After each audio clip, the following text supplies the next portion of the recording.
Hello, my fellow Americans. I am Theodore Roosevelt. Some of you may know me as Teddy Roosevelt. I had the honor of serving as President of the United States during a time when our nation was in the stranglehold of great industrialists and monopolists, men who bent the economy and the government to serve their wealth.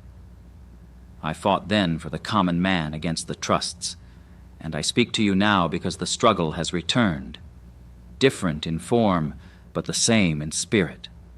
When I first stepped into the presidency at the turn of the last century, I saw with my own eyes what happens when concentrated wealth is allowed to run unchecked. The trusts and monopolies of my era, Standard Oil, the railroads, the great industrial barons, held the reins of our nation's economy, and with them the levers of government itself. They crushed competition, silenced workers, and corrupted politics. I told the people then, as I tell you now, no republic can endure when the many are ruled by the few, when the wealth of the nation is gathered into the hands of a tiny class who bend the laws to their will.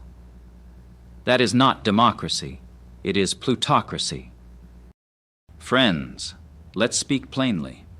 Democracy is supposed to be the shield of the majority, of working people, of you and me.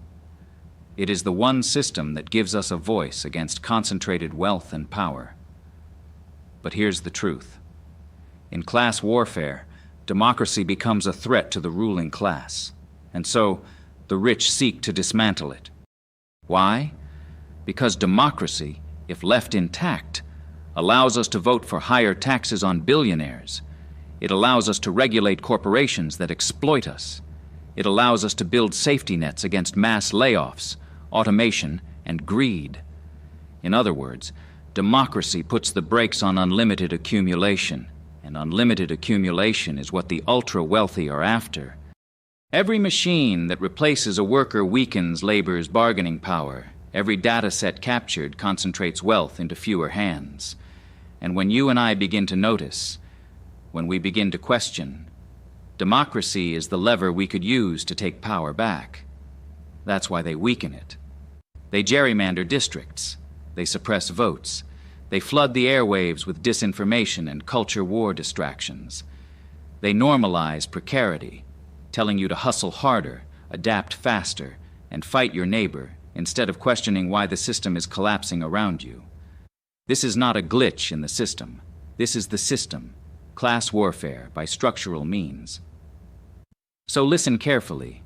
The real struggle of our time is not Democrat versus Republican. It is not left versus right.